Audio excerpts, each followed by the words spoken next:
Welcome back to the shop. This here is a 2024 KTM 125SX. This is one of the newer fuel injection, electric start, electric power valve models.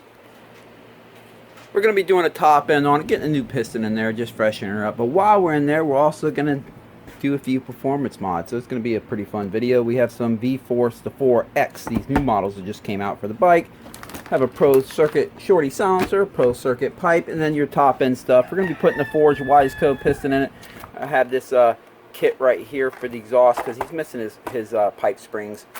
Upper wrist pin bearing, brand new spark plug, the O-ring gaskets for the cylinder head, multiple cylinder base gaskets because we really don't know what size this bike has in it as of yet. We'll know once we get in there, so I just picked up one of each size just to make sure we have what we need. And then the power valve cover gaskets. So, yeah, where do we start? Well, I guess I'll start by saying this is going to be pretty much a walkthrough on how to do a top end on one of these newer fuel injection KTM 125s. But at the same time, we're going to have a good time by doing some modifications to it while we're at it. Just some bolt-on stuff. And while I had the cylinder off, I'll probably be cleaning up the intake ports a little bit and polishing the exhaust port. Just try to squeeze out a little bit more performance out of this bike. So first things first, let me get the seat off of there. As I say in all my videos, you'll see me use an impact a lot during teardown, but I'm real cautious of where I use it on reassembly because obviously you can strip stuff out pretty easily. But during a teardown, it surely speeds up the process. There we go, goes forward. Alright. Okay, we got to pull the whole tank off, so let me go and disconnect the power cable for the fuel pump right here. The fuel line, that gets disconnected from down there. But before I go any further, let me go ahead and disconnect the negative on the battery here, the ground.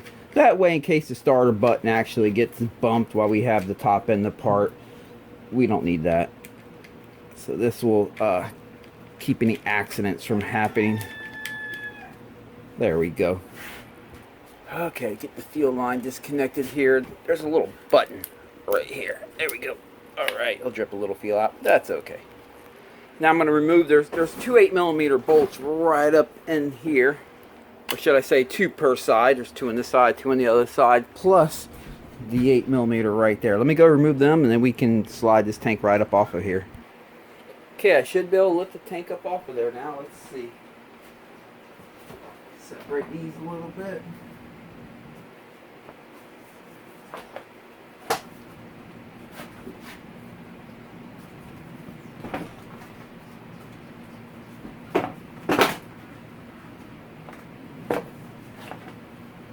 Watch that fuel line, make sure it doesn't get attached to anything. Pull this bent hose off of here.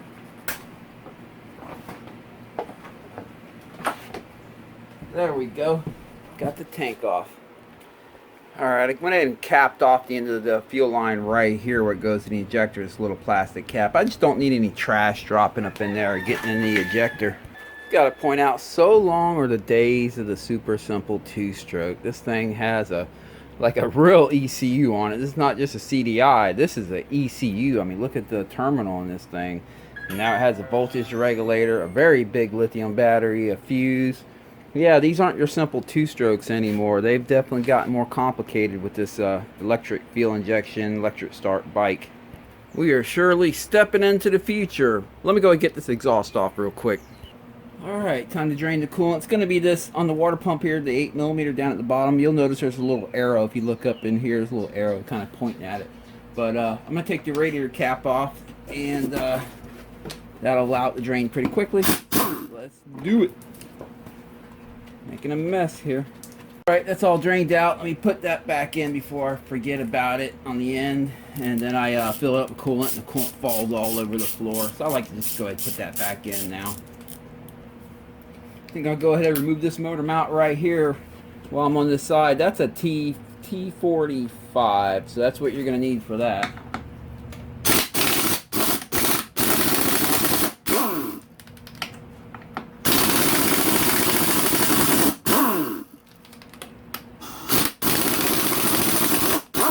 They used a good amount of thread locker there, which is good. This coolant hose right here, I think I'm going to disconnect that too because it looks like it goes over the rear half of the, or the front half of the cylinder here, and I don't want it getting caught up on the cylinder when it's time to lift it up and off the motor. So let me go ahead and remove that hose. Okay, I got this side off. I'll get the other side off when I get over there. Alright, on the left side now, get this side of the hose off.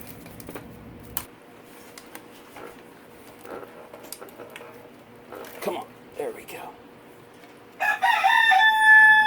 Beavis! Great, we got Beavis in here now. Come on, Beavis, I'm working. Okay, I think I'll remove this side, this motor mount now too.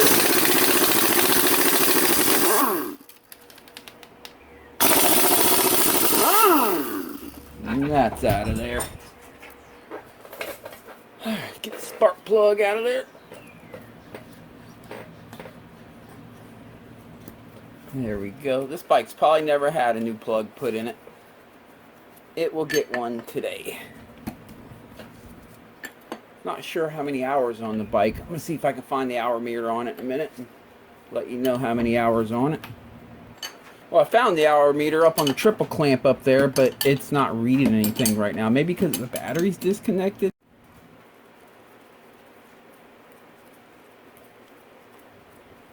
Alright, let's see how this plug looks. See how she's been burning. Come on.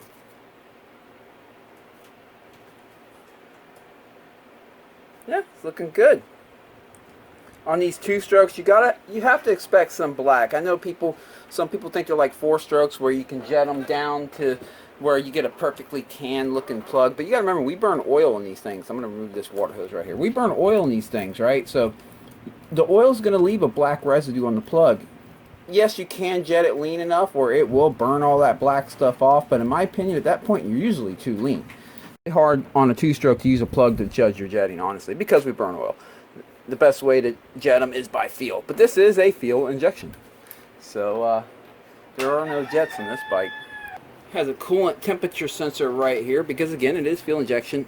I'm going to disconnect this, and I want to get it out of there completely, get it out of our way, because, again, we got to slide this whole cylinder up and out of here. So let me go get this completely out and out of our way. There we go. And then I'll take this little terminal wire right here and just tuck it up here. Do the same with the spark plug cap. Alright. Okay, before I fool the power valve cover and the wires and all that, I'm going to go ahead and remove the cylinder head. I want to see where they had this thing set up from the factory. Now remember, these come with, or you can purchase from KTM about 5 different size base gaskets, and the manual for the KTMs tell you that you're supposed to choose a cylinder base gasket that allows the piston, the top of the piston, to become flush with the cylinder when it's at top dead center. So let's go pull the cylinder head off. I'll show you what I mean. Hold your ears. Okie dokie, got all them off of there. Let's just pull this cylinder head right up off of there.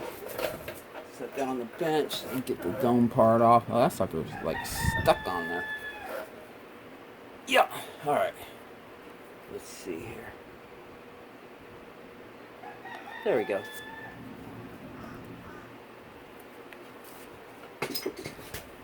Alright, let's look at the cylinder head. She's looking good and clean. That's good. I got dirt on it now, but I'm going to clean it before we put it all back together. Just checking it out. Alright. Okay, so we need to get this piston up to top dead center. Now typically on your traditional 2-strokes that are not electric start, you can just use the kick starter and spin the motor until the piston's in top dead center. But this is electric start. It doesn't have a kick starter. I could remove this cover and just spin the flywheel by hand or with a wrench, but I don't feel like removing that cover. I'm just going to pop it in gear and try to spin. There we go. See if I can get it up there. A little at a time. Alright, there we go. Let me take my gloves off here. I want to get a good feel for it.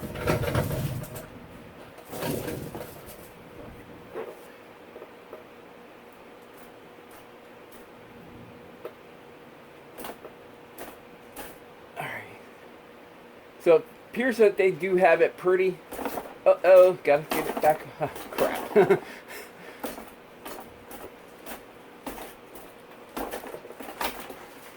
Let me get it back up top dead center. Okay, what I did is I went ahead and put it in 5th gear. 5th gear gives me the most leverage on that crank at the rear wheel. Easier to spin it, so you can see I can wiggle a little bit here. I'm looking for the highest point, which is right there. Appears they have it correct, that the outer edge, let me get something to point here.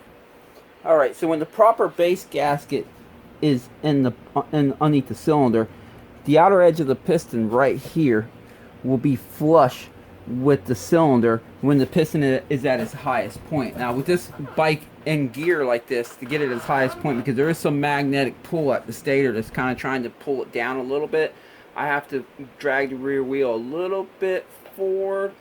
There we go. And that's the highest point. And at that point, I can feel that these are definitely, yeah, you can feel it's definitely flush right here. These two surfaces match up perfectly. So, you know, from the factory, I expect them to have it right, and it's definitely right. I will say, when I work on other people's bikes that people have done top ends on, I find this wrong all the time. Either the piston's coming up a little bit too high, or the piston's down too low because they've chosen the wrong cylinder base gasket.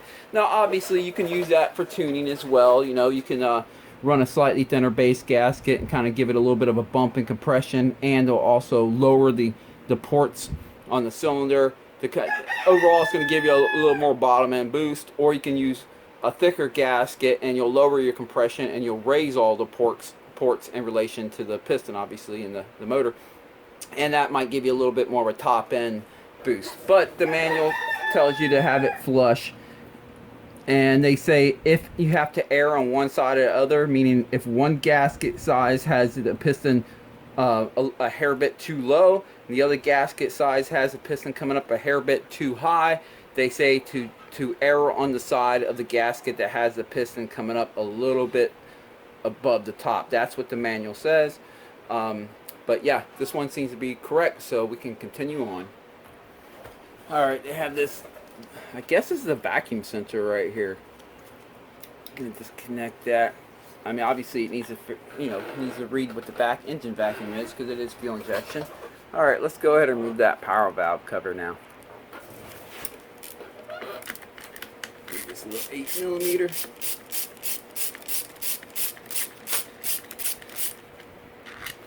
Alright.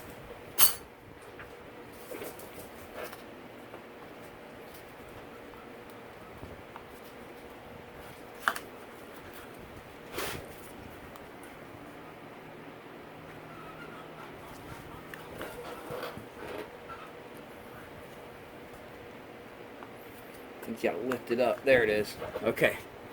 Alright, give me a little more room. I'm gonna cut the zip ties right here that hold these wires on this cover, so I can pull this cover further away.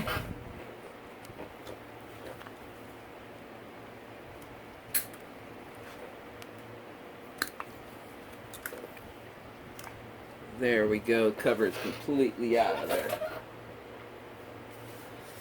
Okay, so we got a power valve electronic doohickey deal here. Yay. Okay, I'm going to disconnect this. You see, I believe you have to slide that down.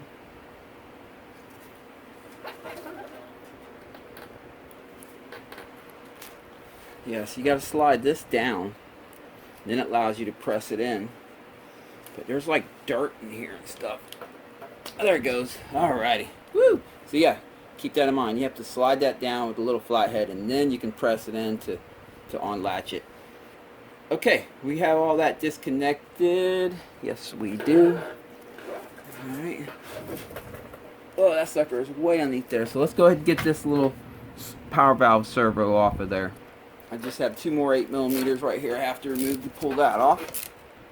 Okay, when you disconnect the 2 more 8mm right here, it will swivel a little bit like this. There's some spring pressure with that servo, you know, trying to hold the power valve completely closed. So just let it swivel a little bit clockwise, and then just gently wiggle it out of there. There you go. You'll see it has that little fitting right there. It slides in the power valve right there. But let's set that aside for the time being. Okay, we can go ahead and remove the cylinder bolts and pull the cylinder off. Alright, I'm going to loosen these two up right here. They've finally gone to 12 millimeters. That's pretty cool. Alright. Get them off of there and I'll go to the other side. Alright, on the other side now. So I remove these two. This one and that one right there. Okay, time to slide the cylinder up off of there. Easy does it.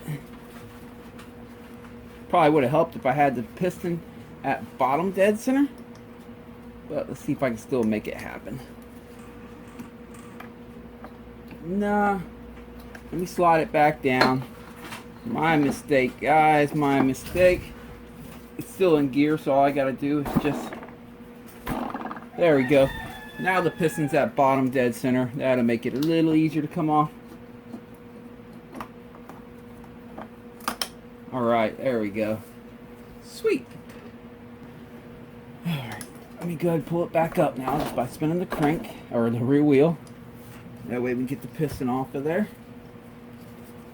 I'm just going to tuck this thing around it, the rag here, in case that circlip goes flinging off somewhere. Doesn't go down in the crank area. Cut that off. Okay. Now the wrist pin could be a little tight trying to slip through there. I mean, it's not too bad, but I'm just going to take a little punch here and just give it some love taps. You don't want to hit it hard because obviously it's still on the rod.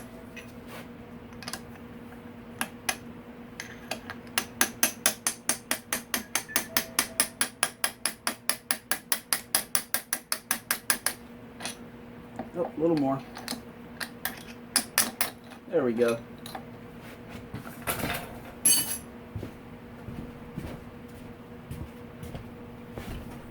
Alright, let's check out the crank. Let's move the rag here. Move this bearing.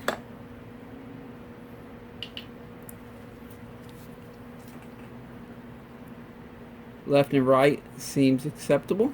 Let's check for some up and down.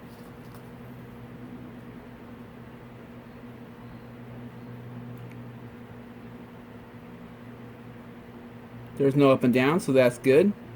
Now Yamaha, in their manual, they explained that a maximum of 2 millimeters of left and right up here is what they consider the maximum. And once you pass that, you should replace your crank. I found in the Yamahas, once they pass 2 millimeters left and right, you will start getting up and down play.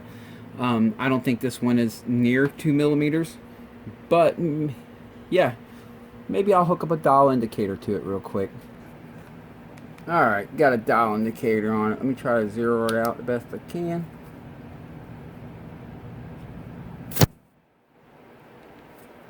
Close enough. 1.30, 1.39, 1.40. Let me zero it again. 1.24. Yeah, somewhere around there. 1.2 to 1.3. But for good measure, let me try again. Alright, here we go. Zero it back out. Obviously the dial indicator is upside down, but you guys get the picture here. Yeah, 1.2. Okay, well that's totally acceptable. Okay, let me go ahead and gently pull that gasket up. I want to save some of the gasket because I want to measure it. Let me get a razor. Okay, I got the gasket off. Also, I need to check the crank bearings real quick too. The bearings down here to hold the crank, so yeah, they feel nice and tight. All I'm doing is wiggling the rod left and right, and I'm checking to see that the crank doesn't rise and lower on one side or the other, or both, as I do that, and it seems to be good. I'll clean this surface off in a minute, get it nice and cleaned up. But let's go to the bench and see what we have.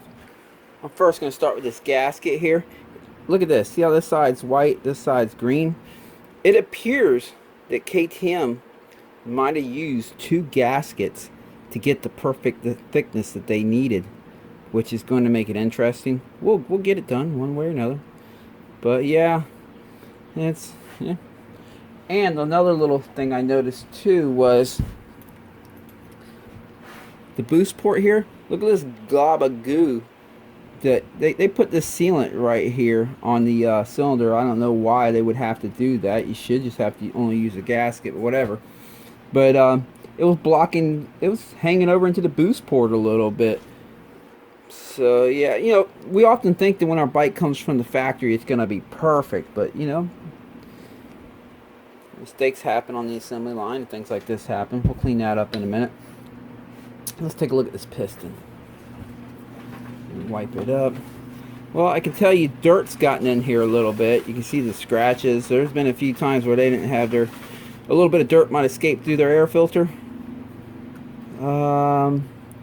I can see ever so slight peppering on the exhaust side of the piston right here. You see how smooth and shiny it is right here, and then you see over here where it almost looks like it's been bead blasted. They're not running high enough octane in this bike. They need to raise it up a little bit. I'll talk to them about that. It even has a little bit all over here too happening. So they're going to need to run higher octane. Let's see if it did any damage to the head, because if it gets bad enough, it'll actually start peppering the head too. Very, very mild. Looks totally acceptable. So we'll be able to reuse this head. But yeah, I need to find out what type of fuel they're running in this. They're going to have to bump up the octane just a little bit. Oh, and do a little bit better on the air filter there. Not like these KTMs are bad at that. If I'm going to find bikes that have gotten dirt into the into the motor, I don't know what it is with these KTMs. Either they're difficult to get the filters on, or they don't seal good enough, or whatever. But I find it more often on the KTMs than I do any other brands for whatever reason. All right, let's go ahead and measure this gasket.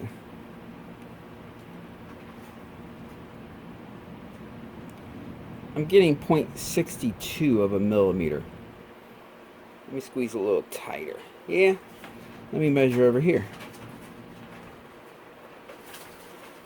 0.60 of a millimeter. All right. Let me take a measurement right here. 0.64. So we're somewhere in that range. Let me see with these gaskets if I can find some way to get about that thickness. Give you an idea how these gaskets work. The 20 right here in this part number, that's going to be the thinnest one. This is the 25. This is going to be a little bit thicker. This 30 is going to be even a little bit thicker, and this 40 is going to be the thickest. Now I wasn't able to get a 50. They're all out of stock on the 50s everywhere, so I'm going to have to make these work somehow, some way. I couldn't find the 50 nowhere. So let's see if we can do this. Okay, so this was the 40. Let's see what this measures. About 0.39. So you see how that works. So it's going to be about 0.40 millimeters for the 40. We need 60. So let me try to, or 61, 62, somewhere in 60 to 64. We need somewhere in that range, 0.60 to 0.64. So let me add the 20 with this 40. Let's see what we get. Well, that's a little bit too thin. How about the 25? Alright, let's try the 25 and the 40. Let's see what we can get out of that. That's looking like it. Getting a 63 there. And you know, it's interesting because look at the color here. Boom and boom. I bet you that's what these were. Because you can see with the other two, they're both just green. It's only that 25 that was the white color. So I believe that's going to be it. We're going to start with that. As long as everything looks good when we bolt the cylinder on, that's what we're going to run. Of course, we still have these two to play with if we have to make any adjustments. Once we bolt the cylinder on and we check the piston at top dead center, if it's a little high or a little low, we still have some more gaskets. We're going to get it right one way or another. Alright, I'm going to look the cylinder over here a little bit. I mean, I can see it has some, let me get you in here. I can see it's got some marks right here. Again, some sand's gotten in here. Can't really feel it with the tool or my finger, so it's going to be good. There's no ridge up here. Yeah, they just got to keep the sand from getting in there. Down here, just checking for a ridge right here. Nope, feels good. That's where the rings hit bottom dead center. And just looking for any peeling or any damaged spots on the nickel plating. It's looking good, except for just the mild scuffing of some sand getting in there. Let me check the power valve. I'm just going to stick these needle nose in here and grab it right that. Open and close it. That's working good. We got the sub ports that are down here. Let me see if I can get that on camera. Actually, it'll probably be easier to get it from here. Yeah. Let me get the tool back on it.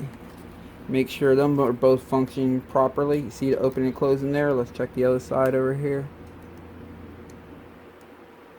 Yep, that's looking good.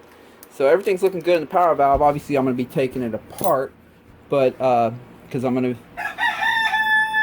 be polishing this exhaust port up. It's definitely pretty rough and it can use a little bit of work. So we're going to be taking care of that, and I'll also be touching up the intake ports just a little bit. So let me go remove these power valve covers.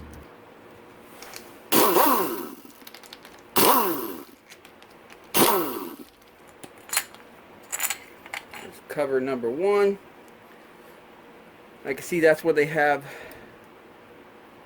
a power valve stop of something adjustable there. We'll figure it out.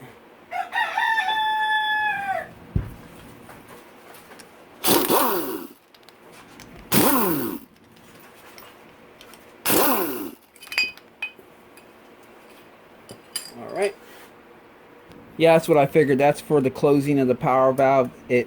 That adjusts how far it can close out. It looks like they have it adjusted in the proper position. What you want to look for if you have to adjust that for yourself is this. Let me get you up in here a little bit with the light. This tongue right here for the power valve. Let me get that gasket out of my way. When it fully closes, the back corner right here, you want to make sure it doesn't make contact with the bottom of the exhaust port, that it just closes nice and almost makes contact in that back corner back there, but not quite. And it looks like they have it right from the factory, so we're going to be good with that. Now, if you're going to pull this power valve apart like I'm about to do right now, make sure you take some time and check out how it works, right? So as I open and close it in this, hey. Whew. Alright, got a farm in here. Anyway, as I open and close it, you see this little tab right here? It slides underneath this at a certain point, and that kind of locks that sub exhaust port right there all the way open when it opens up. Same with the other side here. You can see it's got the little tab right there. So you just want to pay attention to all these little details before you start ripping something apart. And has this thing right there that latches underneath here. And that goes all the way over here and controls this. Okay, got that generally figured out. I think I can go ahead and remove this cover for the power valve now. Well, actually, to ease my job during reassembly, I'm going to mark with a Sharpie right here and right there. See that? That's going to help me when it's time to put it together, so I don't have to sit here and try different settings until I figure out which one is the right one.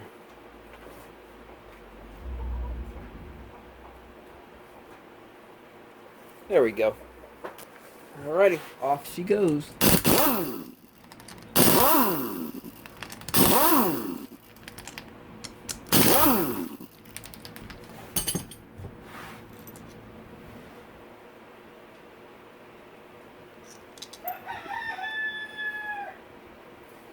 See if there's somewhere I can pry on it. Here we go.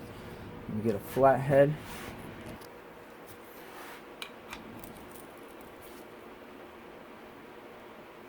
Well, they got that thing on there, don't they? Let me see here. Let's try this.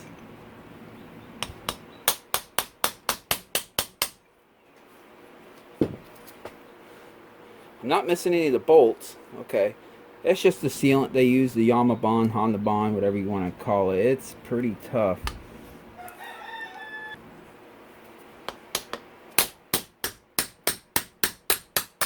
There it goes. It's just starting to crack open. Alright, let's see if there's somewhere I can hit on this side. Looks like if I do it right here. Obviously you want to be careful where you hit because you don't want to damage the sealing surface.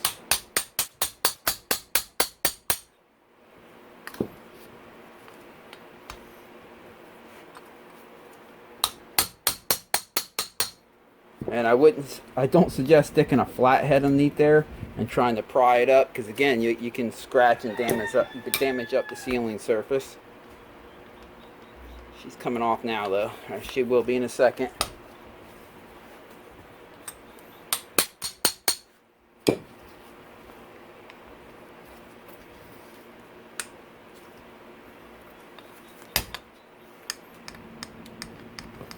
Come on, girl.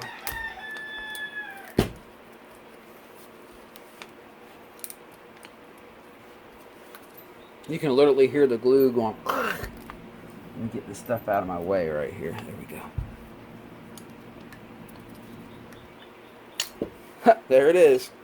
All right. We got the power valve.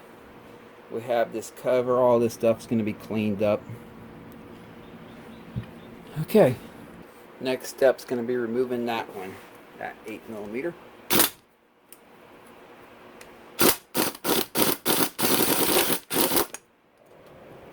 And that just dropped right on out of there. Good.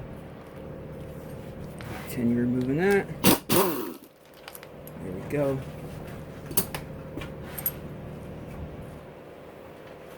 And on this side, I'll slide that right on out of there nice and gently. Okay. Now we only have the sub ports here. Let me arrange my workspace and I'll be right back. Okay, to be safe, I put an R right here. And on this side I put an L. I know it's hard to read, but that's what I did. That way they go back in the right hole.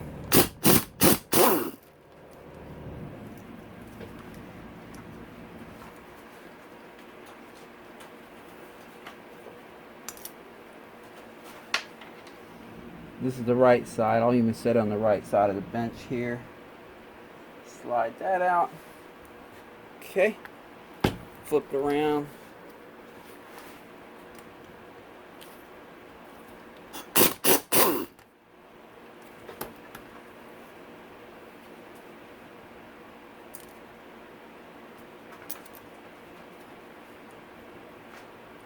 Slide the left side out. Alright, and besides this sensor right here, which I'm going to leave on there, I'm just going to be careful with it because they have it clamped on here, you know, from the factory. I don't want to fool with that. Besides that, though, I have this cylinder down to its bare bones, so we can start playing with it a little bit. Okay, so I'm going to do a little bit of port work here. On the intake ports, like I said, I'm just looking for big casting flaws in the intake ports. I'm not looking to polish them up, remove any material or anything like that. Just any big casting flaws that I see, which is not much, but I do see one here or there. It's mainly the exhaust port I'm going to be focusing on. We see that rough surface right here. I'm going to be smoothing that out to a mirror finish. Also in the sub ports right here, and around here I'll be polishing this up. Where's the power valve tongue? And then I'll be polishing this up too. The idea here is you get this nice and smooth, because carbon does have a tendency to start sticking on it after a while, like you see it's starting to do right there. You get it nice and like a smooth finish, the carbon won't stick to it. And another advantage of that is the exhaust port is the window to your pipe, right? So you already know on a two-stroke, it's boost or it's power band, getting on the pipe as they call it. When you feel that rush of power when you get up in the higher RPMs, that's when it gets on the pipe, and that's actually the pipe producing that. It's like a turbo effect that the expansion chamber does. But when you polish your exhaust port, that's your window to your pipe. So the cylinder can, for lack of a better term, speak to the pipe better, and the pipe speaks to the motor better. You generally will gain a stronger feeling motor by getting your exhaust port nice and polished and cleaned up. You will gain a stronger on the pipe feeling.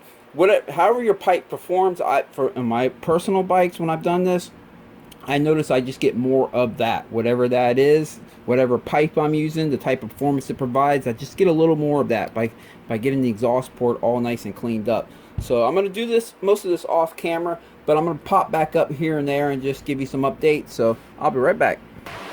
Okay, got this part pretty much done up. You can see it's all nice and polished in here. nice and smooth. That's the part of the exhaust port that the exhaust pipe goes on.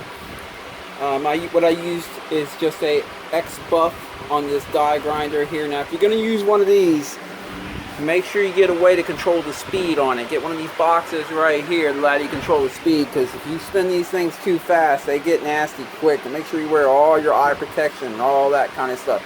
There are better porting tools you can use that are smaller, more dedicated to these delicate things, but this will get it done as well.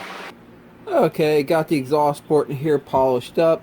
Had to get some gloves on here, but anyway, on this you don't want to make it perfect. I mean, you don't want to chew material away and remove material to make it perfectly smooth. The idea here is just get it pretty smooth. So you're going to see there's still what looks or appears to be a little roughness to it, but it's perfectly smooth with the fingers. I got all the way up in here in the sub ports, got them all cleaned up, and I'll show you how I did that. Let me see.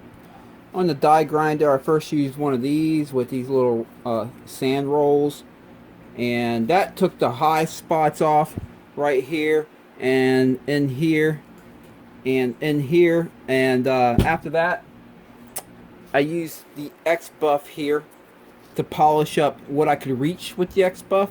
Now in the sub ports there, it's hard to get that in there. So what I did is I take a drill right here, just a cordless drill, and I use Scotch-Brite, same thing as the X buff, but what I did is I take this little metal shaft right here and I just cut a slit in it. It allows me to slide a Scotch-Brite over it. Holy cow, let me get a new one and show you. Here you go. I just take a Scotch-Brite, cut pieces out of that I need, slide it on this, and there we go. It allows me to stick it right up in there and polish up all that stuff. I'll get it up in there real quick and show you what I mean, how it works. See, you can dig it right up. You can dig it right up in there and polish all that up. So we have this pretty much done. It is difficult to get it perfectly smooth right up here where when they nickel plated it. Some of that stuff splashes up in here, I guess, and that stuff is so hard. So you just get it as smooth as you can right up here at the very, very end. But I'm still going to hit this with some very mild steel wool with my hand and get it a little bit shinier and smoother. Let me do that real quick. Alright, just did some steel wool right here with my hand, got a little bit smoother. You can also put steel wool on this thing as well to get up in the sub ports, and that just kind of gives it the last little bit of buff. Here you go, finished product. Got this nice and smooth. The sub ports in here are all nice and smooth and shiny and clean. So no carbon's going to stick to this. It's going to flow better. And as you know, I already did this right here. So when you... Now again, I'm not a professional porter by any means. There are people out there that do this for a living. I still have to hit this with steel wool right here, but there's somewhat, once I get the tongue in there in a minute, I'll show you the final finished product once I get the power valve in there. But there are people that do this for a living that have all the special tools to do it. I'm just a home gamer at it myself, and but you know, you can do it too. Just a little bit. I'm gonna go ahead and steel wool this now while I talk to you. Just a little bit of work can go a long ways. You don't have to go crazy and change the exhaust port heights or anything like that. I mean, unless you're really looking to change the power curve of the bike. But if you're just looking to boost what you already have, you just want more of it. If you just clean up the exhaust, polish it up, and work out any flaws you find in the intake ports, and that's going to take your current power band and power curve that you have and just kind of give it a little boost. And that's all we're looking to do here, especially because this is a fuel injection bike and we don't have the stuff to tune the fuel injector, so I don't want to go too crazy with it. We're gonna have to really start changing some ignition timing and the air fuel ratio. But all right. And also there's several ways you can do this. You can do it with Dremels, you can do it with die grinders like I'm doing right here. I have all this stuff here. I just choose whatever I think is going to work the best and the quickest when I'm doing the job. But you can use a die grinder, you can use Dremels, you get creative, hand files, what I did right here. There's all kinds of little things you can do just to get up in there and clean it up. This right here, I think I'm just going to use the X buff on. Okay, I think all the polishing work is done. As far as the intake's concerned, I did a little bit of a gulp cleanup right there. There's a casting flaw. There's also another one right up in here. I cleaned that up. A little bit up in the transfer ports, up in the corners. They had some globs of gunk. They already cleaned up in here from the factory already for us, so I didn't have to do anything in there. It was just mainly up in them corners. You don't want to go too crazy with the intake ports. You don't want to polish them smooth or anything, because that can affect the performance. So you kind of just want to clean up any of the casting flaws, and that's it. Unless you're a professional porter and you really know what you're doing, don't fool with them. So let's go ahead and reassemble it. Just gonna wipe these clean by hand, because remember I have them Sharpie marks on it. If I clean them in any kind of solvent, it's gonna wash that away. But they're not really that dirty, honestly. Just a little wipe up with a rag, and they're good. Okay, this one says left, so that's gonna be this side right here. Drop that up in there. Actually, let me pull it out, and let me put a dab of anything, 2-cycle, I'm just going to use some assembly lube because I have it right here, quick and easy. There we go. Alright, let's put, where'd that go? There it is. Set that there. Okay, you definitely want to use some thread locker. I'll be using some stuck nuts. The red stuff, just a dab will do. Don't want to go crazy with it.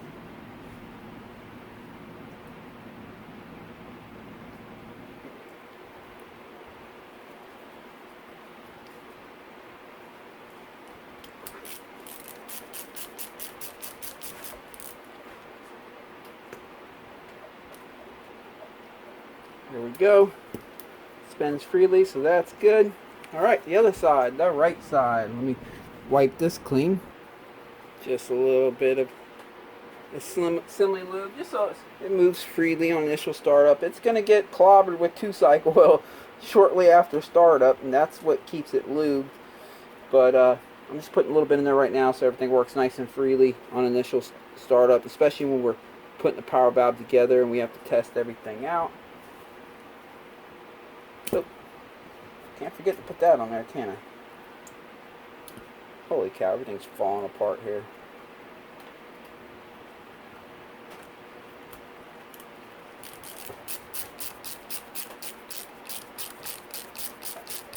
Of course, I cleaned the cylinder, got all the aluminum shavings out of it and stuff. Go ahead and pop that sucker back in place.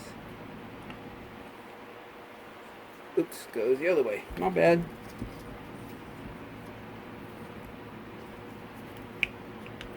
There we go. Now, before I slide this back in, I'm going to put some grease on these bearings that it goes into. There's one right there and one right here. So I'm just going to work some grease up in there for them. Get them nice and greased up. There's that side.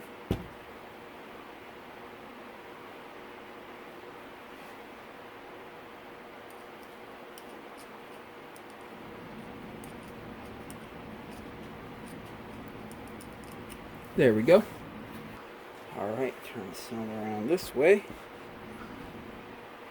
I'm going to slide that on in there. Remember, I have marks here. Now, see that little tab right there? It needs to go underneath this. Oh wait, I'm sorry, underneath that. Duh. Alright. And then we gotta line this thing back up again. Let's see. It'll probably just fall right into place on its own, but let's see. Yeah, yes, it did. That's pretty cool. So maybe I didn't have to mark them. If you just slide it down on top like this, it will naturally fall right into, see, I have the Sharpie mark here and here, so that's pretty cool. All right,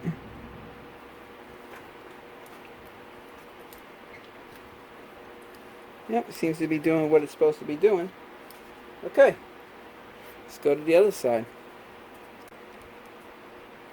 You'll see in here it has that line up with that.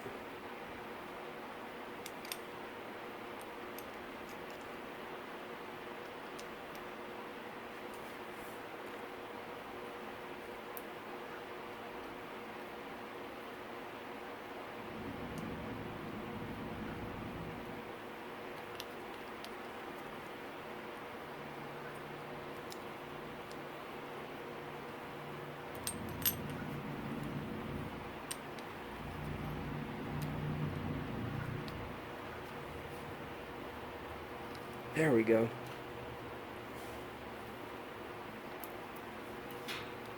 Almost. There we go. Okay. Set it back down. Put a dab more Loctite on that because it sat there for a minute. So.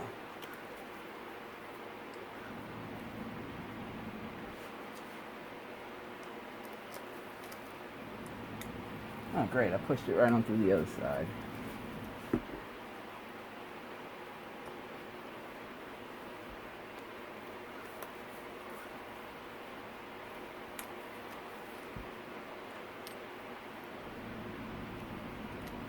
There we go. Hold them tightly together until I get this locked down.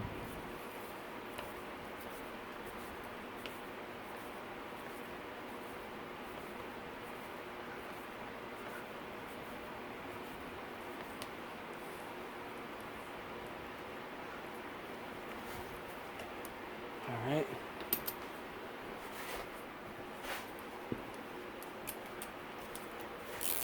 Probably be easier if I did this with the cap on. But I'm just going to hold it with my hand, tighten it up. There we go. Alright, these marks lined up, the Sharpie marks that I did. And they line up over here. Okay, let me make sure this surface is nice and clean of any lubricants or anything. Still got a little bit of that junk there.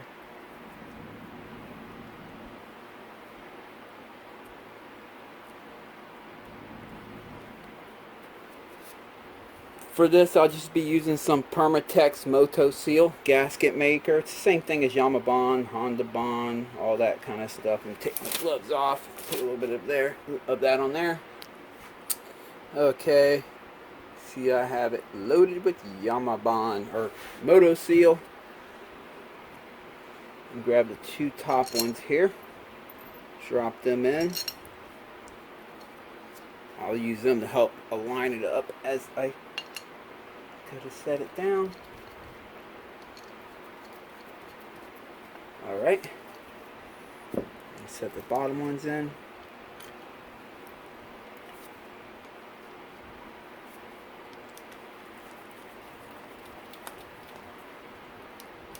How he lost the pipe springs in this thing, I do not know, but we have new ones. I think I'm going to do the reed valves next before we put the cylinder on.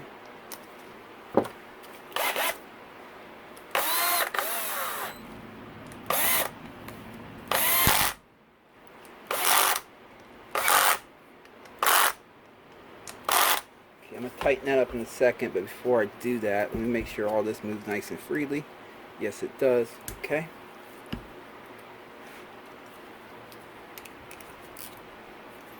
Oh, let me check one more thing, make sure all this matches up good in here. Yes, it does. We're going to have to clean that Yamabond out of there.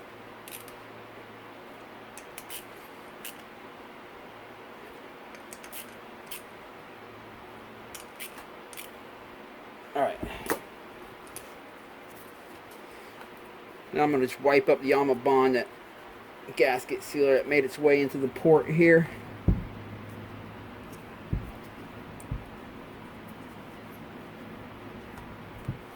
All cleaned up.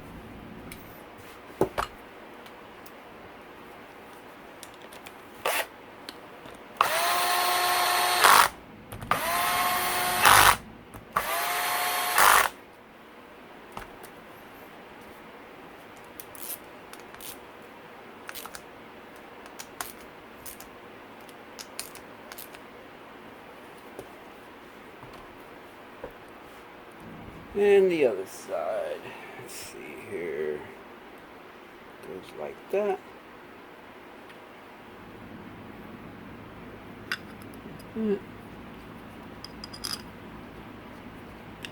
Alright, and bolt this down.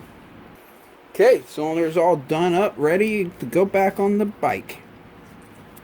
Sweet. It's looking good. Okay. Go ahead and let's see here. We have these. Oh, this rag's getting a little dirty. Let me flip it. It's like brand new again. There's a bug there, but it's like brand new again. Let's pull off the gloves. Check out the new V-Force 4X. These are all new models. If you're interested in how these perform, I can't really tell you on the KTMs, but I do have a review that I did on these on the YZ250 two-stroke, the V-Force 4X. They just came out. Before this, for the 250 two-stroke, all we had were the 3s. We never had any 4s, but now they have the 4s out. So if you're interested in that, I'll actually leave a link in the description if you're interested in watching the review for the 4X. There's 2 parts to it. There's a review and then the follow-up, where I did a kind of like a follow-up review on it after a few days. But yeah, these are pretty cool. Let's go ahead and pull the stock ones off, and let's just do a little visual comparison, see how they look. Oh wait, hold on. They come with gaskets. Okay. All right. Yeah, let's pull them out. Well, it appears to get these off, I have to pull the throttle body up off the reeds. So let me go ahead and take this cover off, take this guard off, take out the bottom subframe bolts, loosen up that clamp, and I should be able to swivel this subframe up like that and pull the throttle body off it. Let me see. Okay, pulled out the bottom subframe bolts. Got rid of the guard right there because it looked like that was going to hit the guard. And loosen up that clamp. Let's see. First, let me give it a little wiggle. Break it loose. There we go. Pop the subframe up just a tad. Okay, it's on there pretty tight. Take a pry bar. Try to just gently pry it back if I can. Alright, there we go. Now when you pry it back, make sure you pry it not on a sensor, but on the actual body of the throttle body. Don't pry on one of the sensors or anything. You don't want to damage anything. Let's see, where can I put it over here? Okay, there's somewhere I can put it. It'll be tough. There we go.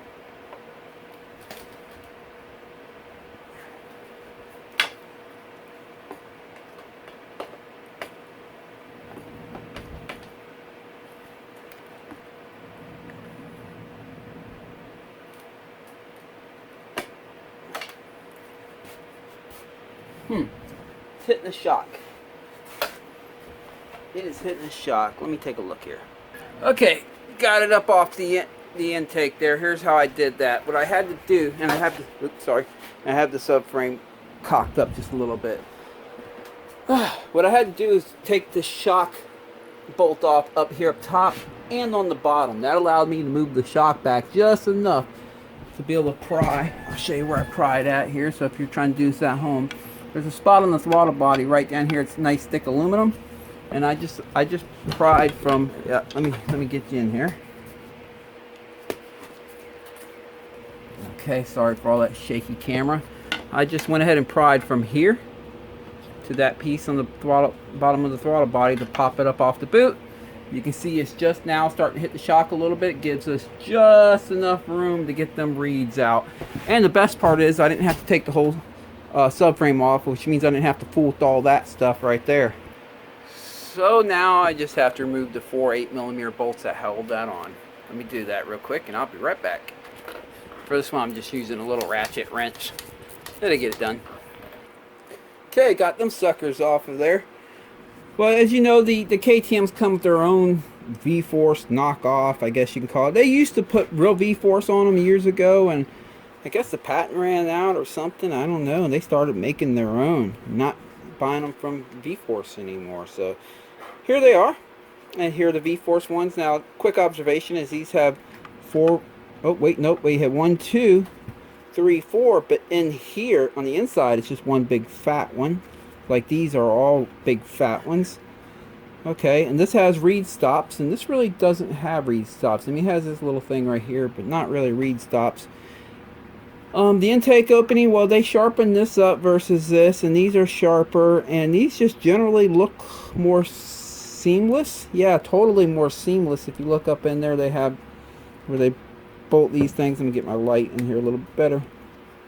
You can see where they bolt them together. They have a lot of little. These are definitely. You see all that stuff in there, and then yeah, so. These look like they're going to flow better. Let's see how well they match the intake boot, because that's pretty important.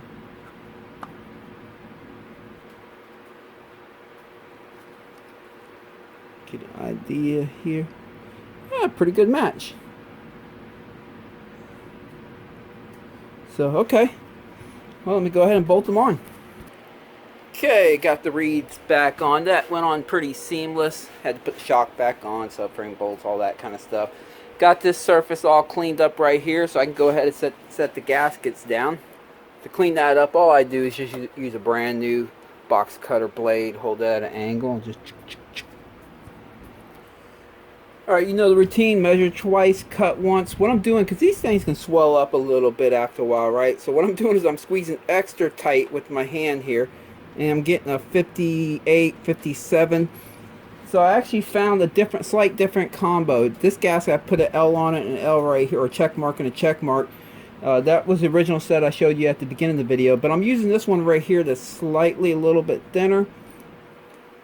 And on this one I'm getting the same thing, 57, where if I squeeze hard, like I said, where if I use the other one, the one I showed you at the beginning of the video, and I squeeze hard, I'm only getting about a 64, 63. So when I squeeze this old one hard, it reads 57.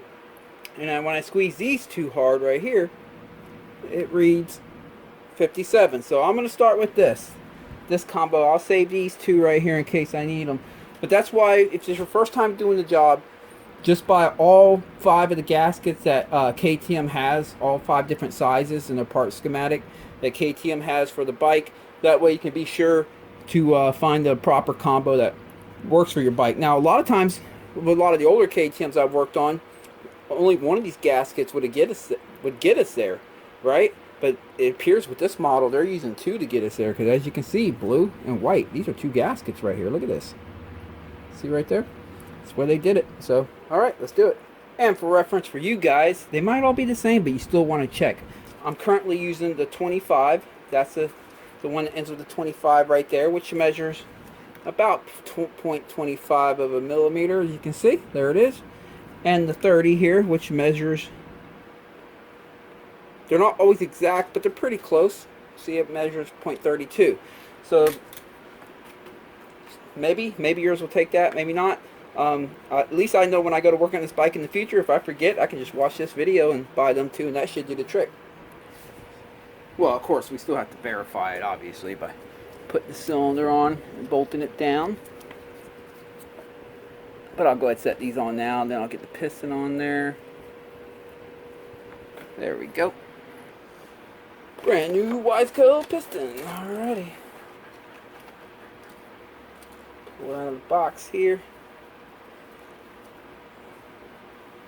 Get it out of the bag. We got the circ clips right there. Let me just take a quick visual compared to the stock piston. Boy, they were just eating away at the side of that piston from pinging, but this one's nice and fresh. One ring. Alright, yeah. That's interesting that this one come with the one ring. It doesn't mention it's a race piston or anything, but hey, that's cool. No power. Okay. It appears to be the same. Alright, let me cut the ring out.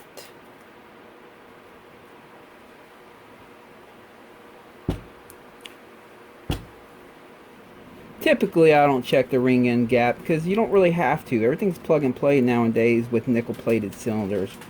But just for peace of mind.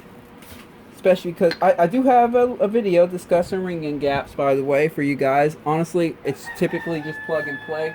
As long as you got a stock nickel plated cylinder. I have a video discussing all of that and covering that, but just for...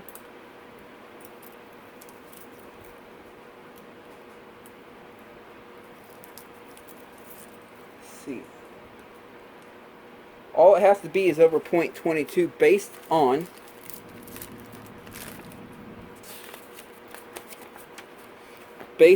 if you follow the instructions. Again, I got, matter of fact, I'll put a link down in the description to ring end gaps.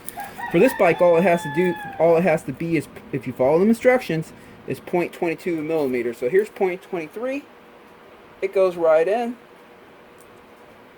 I explained that in the video too, when it comes to ring end gaps, you go by the piston manufacturer and not the manual when you're using an aftermarket piston. Alright, even the 0.28 millimeter fits. I don't think the 0.30 is going to fit though. does, but it's tight. Next one is 0.33. I know that's not going to fit. Yeah, that don't fit. Okay, this one's good. Like I said, if you do the math on it, it just has to be over 0.22 of a millimeter.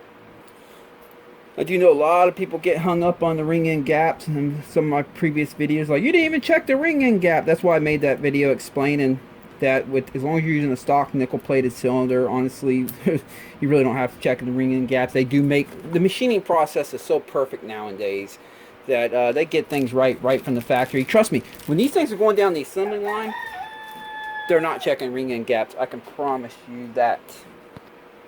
And like I explained in the video, which I'm not going to ruin it actually. I'm not going to ruin it. Just click on the link down in the description and check out the ring end gap video where I explain all of that, and I measure different setups, and I show you how it's kind of a waste of a time if you're using a stock nickel plated cylinder. Now, if you got a steel, again, I'm not going to waste my, not going to run it for you. Just watch the video. All right, there we go. Oh, by the way, I was going so quick and sitting here talking. On the ring, there's an N. You see that N? Boy, I got a dirty fingernail there. See that N right there? North. No. Well, that faces upward. Make sure that faces upward. Of course, you got the piston pin or the ring pin right there. So you line that up to the ring pin with the N faced upward. And good. Okay. So that's the exhaust side. I'll put this side on right here first. What I like to do, see that open end right here? I'll align the ring or the circlip just like that, and hold that down with my thumb right here. And let me see if I can get it on camera. Then I just walk it in. Oh, actually, let me go the other way. Of course, I have the wrist pin in there with my finger holding on this end from sliding through. That just helps keep me from pushing the circlip all the way through it. There it is. And then what I like to do, everyone, you can do it differently if you like, but this is how I do it. I just make sure the circlip, the open end, is perfectly centered or not going into that groove right there. And the old days, they used to say put the open end on the top or the bottom, because when the piston's moving up and down real quick, the less likely that it jumps out of its groove. But that was back when the circlips were way underbuilt. These days they're really robust. So I'd rather just have it. I would rather just have that spot right there with no circlip in it. That way the circlip is in a groove or seat all the way around. All right, what I do with the wrist pin bearing? Here it is, brand new. Wiseco wrist pin bearing. I will put a dot of some Assimi-Lube on that bad boy. Let me go put that on the bike. Alright. Slide that. Oh, there's a piece of gasket material there. There we go. Slide that in there. Alright, let me get the piston.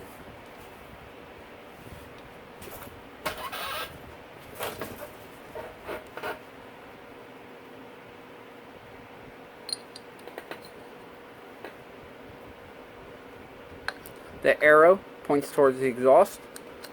And another way to tell is the piston pin will always be on the intake side, or the piston ring pin.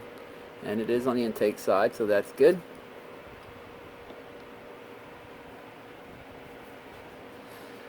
Let me get a rag to put down here in case that circlip goes flinging. There we go. Alrighty. Let's see, I'm going to do it this way. I'm going to do it the same way I did on the bench. You probably won't be able to see that well because my hands are going to be in the way. There it is. Center out the circlip in that groove like I mentioned earlier. Okay. Now I like to make a visual inspection all the way around. Make sure it's in a seat all the way around. And I'm going to go do the other side too, a visual.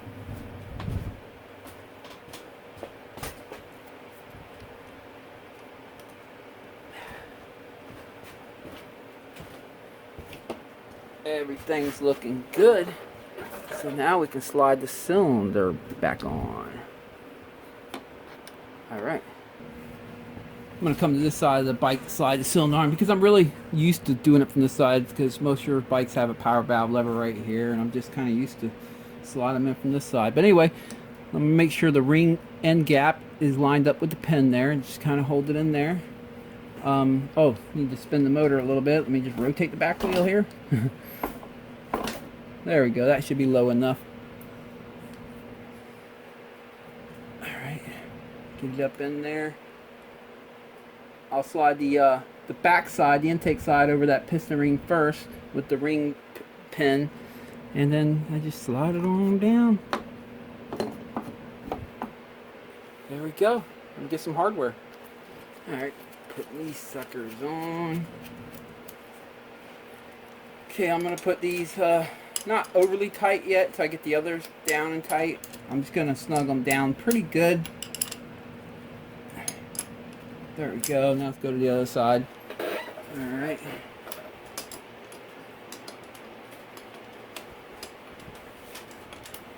Curious to see how them base gaskets pan out, especially because this is a slightly different. I mean, it's a piston. It's different pistons. It's a Wise code, but typically they're always they have the same dimensions. But let's just see. All right.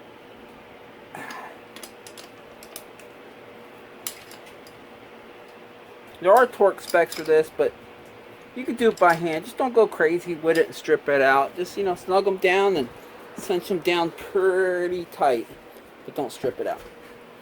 If you use just a standard wrench and you don't double wrench it, that should be good enough. Okay, let me double check one more time.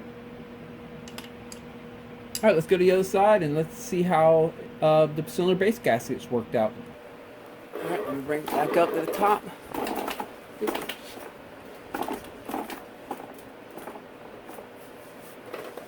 All right. That's great. There it is. Okay. Well, that feels dead on. Yeah, that's good. Let me move it to get it back up top, dead center. Oh yeah, that's right on. What I'm doing is I'm feeling, yeah. That worked out perfect. Sweet. All right. Let me go ahead and plug this thing up while I'm already here. Get that out of the way. There we go. And some brand new cylinder head O-ring gaskets. Pop them in their seat. Okay, I got that one in. Now let me get the inner one in.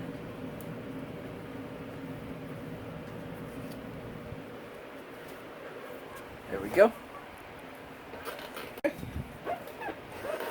Take the cylinder head here. Make sure it's nice and clean. Yes, it is. There you go. Now this part right here has an area, it has a spot on it where it says front. Right there, front. So that's going to face the front.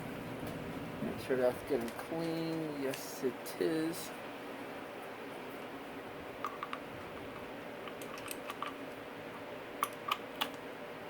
There we go.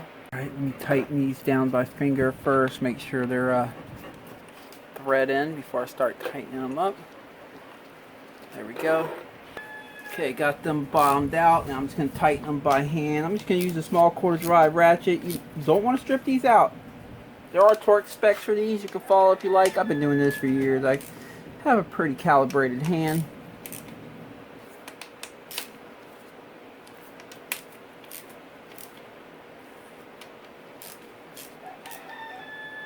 There we go. I think I'll go ahead and put this water hose back on now. And now connect the coolant sensor back up.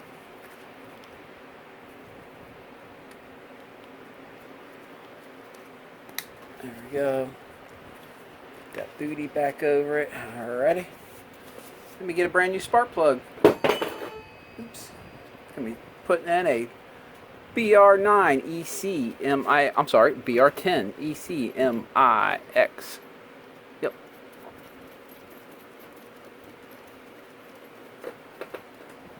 Alright, got that bolted down nice and tight. Yeah. ahead and fish this coolant line back across the Red Sea.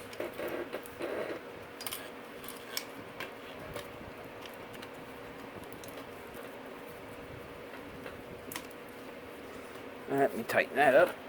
Okay, before I put the power valve servo motor back on, I want to make sure the power valve is fully closed. So that's fully up. What I did is I stuck my hand up in the exhaust port here, and I'm feeling the power valve. So, alright, yeah, so if you turn it all the way counterclockwise so it locks shut, that's closing the power valve off.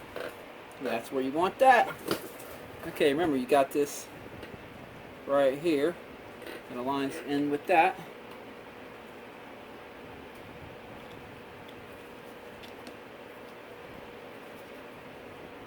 Alright. Let's see. Remember, there's a little bit of spring pressure to get it lined up. Remember I showed you that at the beginning of the video? So you're going to have to twist it to get the hardware to line up.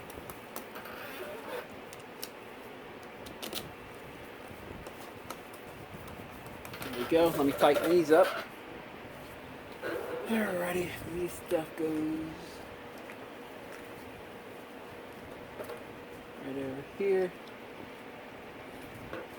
Plug that back in and push that piece back up. There we go. Alright. Get the cover here. And remember, we have to zip tie these wires back onto the cover. So let me position them where they're supposed to go on the cover, and then we'll zip tie them back on.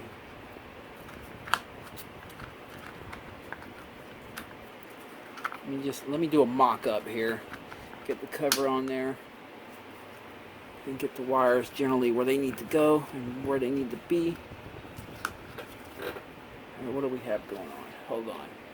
Okay, I went back up top and just disconnected the coolant sensor again. Give me a little more room in this wire, because I see that that curves and goes to there, so we have to get that right. Obviously, I imagine that that means that this is going to go behind it.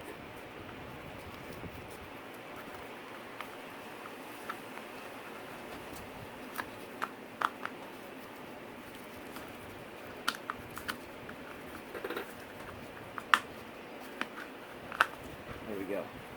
Just do a little mock-up. I'm going to stick my finger behind here. Okay. And like this. There we go. Let me go get some zip ties. Alright.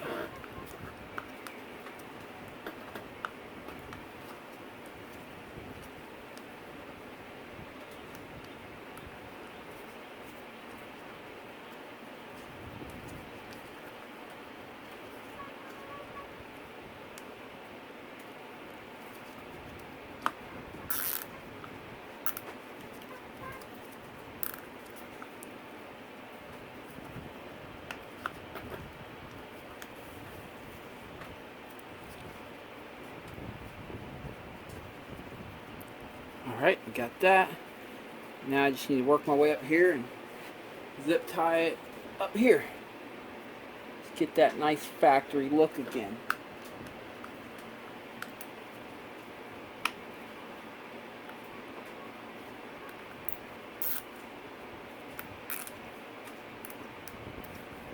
There we go. Now I'll trim this off. By the way, I hope you guys had a great weekend of riding. I went over to Moto Bros Punta Gorda. I'm going to spin this around to the backside if I can. I went to Moto Bros Punta Gorda on Saturday. It was my wife's birthday. Great day of riding. That's always a fun track. Okay, I guess that's as good as it's going to get right there. I can feel the power wire for the starter. Fits perfect right underneath there. Everything's lined up good right here. Alright. And I'll button this up.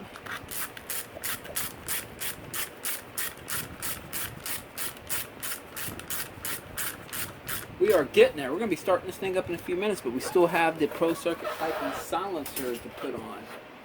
Okay, now I need to put these two motor mounts back on. One on this side, one on the other side, with a dab of lock thread on both of them. So I'll be right back.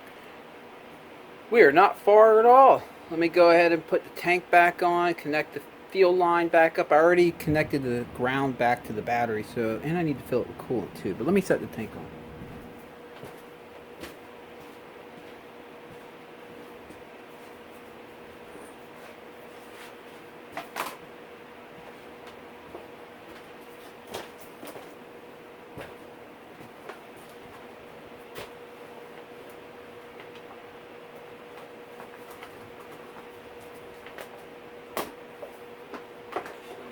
This.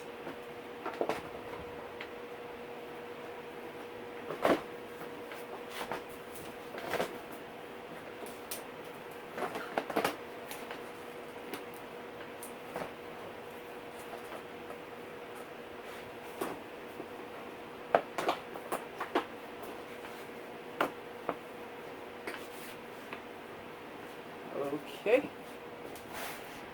Back down here now and grab the fuel line.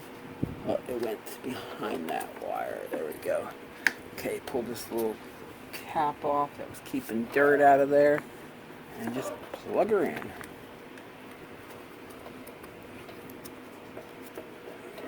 Come on now. Don't fight me.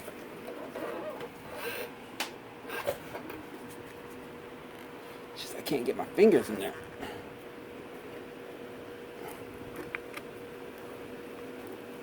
There we go. All right. Yep, that's looking good right there. You know, I don't like how these wires are kind of, I'm gonna zip tie these two little wires to the fuel line here. Just kind of keep them out of the way. I don't need them things kind of coming out here and his boot grabbing them or something. You know, just kind of tuck them out of the way. There we go. That's a little bit of a, yeah, that's going to be better. Oh, can't forget the electrical connection for the fuel tank. There we go. Alright.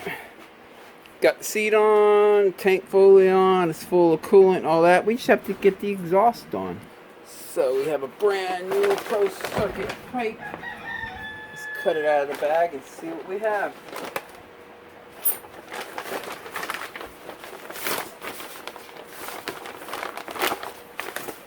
Get out of there. Alright. You know, one thing I love about Pro Circuit is the fitment. I haven't even put this on yet. I'm quite sure it's going to fit well. Pro Circuit does a real good job. They have quality welders. Every pipe is made the same. Like once you have your mount set up for Pro Circuit, you can buy a new pipe up from Pro Circuit to replace your old Pro Circuit pipe, and it's going to bolt on the exact same way. The quality control on these are really good. But that being said, I'm just going to look it over for dents and dings or anything. Sometimes that can happen during shipment. Want to make sure we have a good quality pipe here. We'll look in here for any kind of flaws. It's looking good in there. And here too. Yes, it's looking good. Okay. I need to move these mounts right here to the new pipe, as well as the exhaust gaskets here. So let me, oh wait, we got new exhaust gaskets right here for it, so I'll just use them. Okay, got the mounts on, so brand new gaskets on right here. So now I just got to get the silencer situated. Where's my razor? Cut it out of the bag. Whew, I'm excited to get the starter up in a minute. Excited. I'm interested to hear how it's going to sound. I'm more actually interested to see how it runs when we get it to the track. But alright, let me move. See, because these don't come with the mount. So let me move the mounts from this one to that one. Okay. Got that all done up. Let me go bolt the exhaust system on and we're going to fire her up. Okay. First fire her up. Here we go. Before we fire it up, let's take a... Uh-oh. Beavis. Hey, don't be trying to attack me now, okay? Yeah, I gotta slip by you here. I want to show them the exhaust system, so you gotta move out of the way. Hey, come on now. Dang it. Well, crap. He's not moving out of the way. He's not gonna let me walk over to the other side of the bike. So, I'll show you the exhaust in a minute. Let me go ahead and. Yeah. Oh man, he's coming. Oh.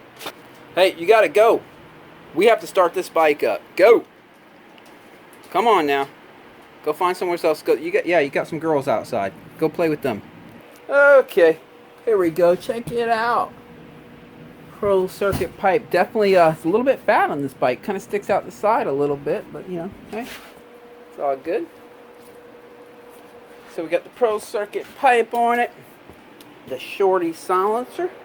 Get you up here and show you what it looks like. The V-Force, let me get it up in here. There it is. The V-Force 4X reeds, and then the mild porting on the cylinder, or polishing on the cylinder, and a little cleanup job. Let's fire her up. Oh, and also that single ring Wiseco forged piston. All right, let's fire her up.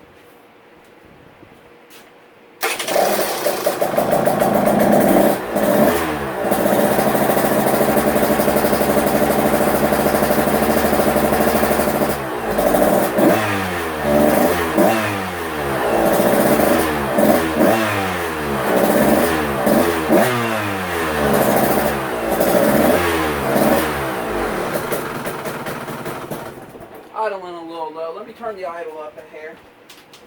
It was idling very low before I did the job. Now it doesn't quite, but it could be just because of a new piston, more friction. It could be because of the different reeds. But on this bike, the idle is the red knob on the top, not the yellow one on the bottom. The yellow one on the bottom, if you twist that, that's your cold start. If you twist that, you'll knock your setting all off. Just adjust it on the red knob that's on the top of the throttle. Let me fire it back up and I'll adjust it.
I'm just going to sit here and let it warm up a little bit and give it the first heat cycle. I'll be back in just a second.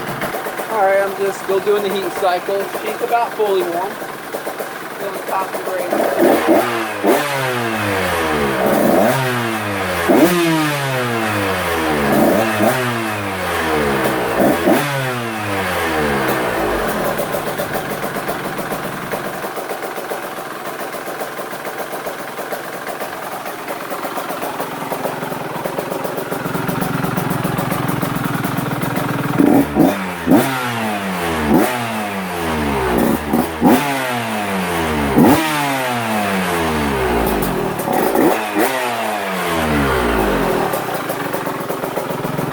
Let's feel how hot she is.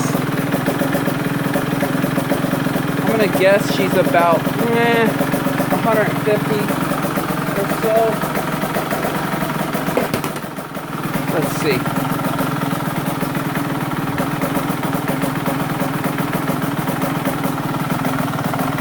I don't know the hottest part of that radio. So far, it's rated 122. It feels hotter than that. Let's see over here.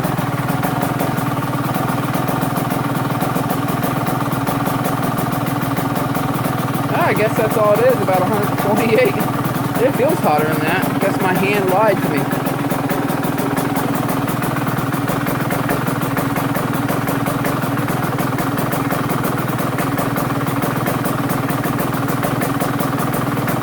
Yeah, it's about 130 degrees. You can see right there at the max. So I'll let it run a little bit longer.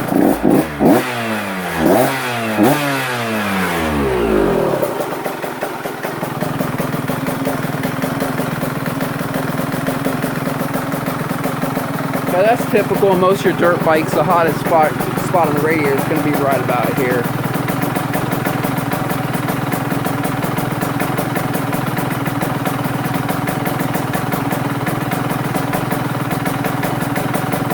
at about 135 now, so I'm going to just let it run a little bit longer.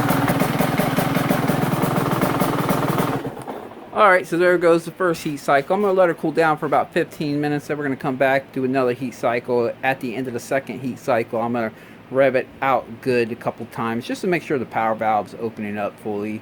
If it's not, you'll hear it'll kind of break up and it won't rev out. So let's just see. I'll be right back.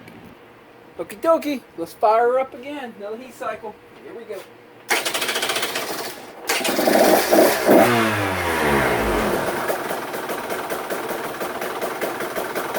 Okay, so she's idling good, nice and low. That's where I like them to idle, just barely. Alright, let's warm her up a little bit.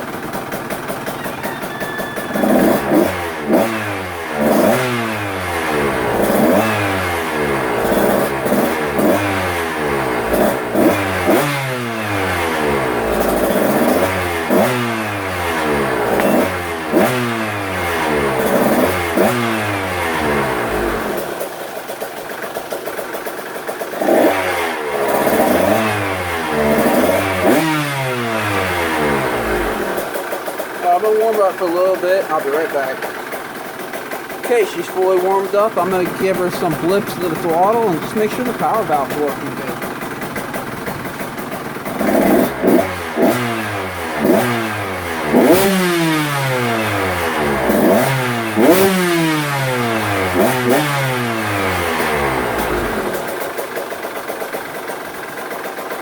She's working good.